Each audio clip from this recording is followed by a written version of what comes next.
अस्सलामुअलैकुम सामीन, 27 रमज़ान मुबारक और 7 अप्रैल है। ख़बर का उन्वान है अहम खबरें। पहली खबर यह है, एक तरफ योगी सरकार मुख्तार अंसारी की मौत को माफिया के ख़ात्मे और शिकंजा बता रही है और इसी आड़ में वोट मांग रही है, और दूसरी तरफ यूपी काबीना के वज़ीर यानी योगी सरकार के वज़ीर ही डॉक्टर संजय निषाद ने मरहूम के ख़ानदान को मुतासिर ख़ानदान कहा और कहा कि मज़लूम ख़ानदान है। उधर केरल में भीड़ ने एक नौजवान को पीट पीट कर मार डाला है।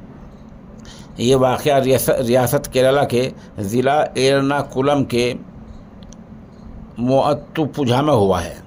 कम से कम 10 लोगों ने अरुणाचल के रहने वाले 24 साल अशोक दास को मार दिया है और बुरी तरह पीटा है।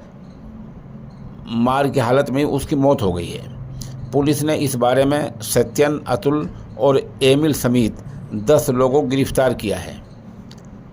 समाजवादी पार्टी चीफ अखिलेश यादव आज गाज़ीपुर पहुँचे हैं। मरहूम मुख्तार अंसारी के ख़ानदान से मिले हैं और उनको सब्र की तलक़ीन की है। वहाँ जाकर उन्होंने अहले खाना से मुलाकात की है। उधर आम आदमी पार्टी के अहदेदारों और कारकुनान ने आज दारुल हुकूमत दिल्ली के जंतर मंतर पर धरना दिया और एक दिन का उपवास रखा। उपवास का मतलब ये होता है उसमें कुछ अन्न रिज़्क़ नहीं खाते हैं, और इन लोगों ने इल्ज़ाम लगाया कि अरविंद केजरीवाल को बेवक्त और बेवजह के गिरफ़्तार किया गया है।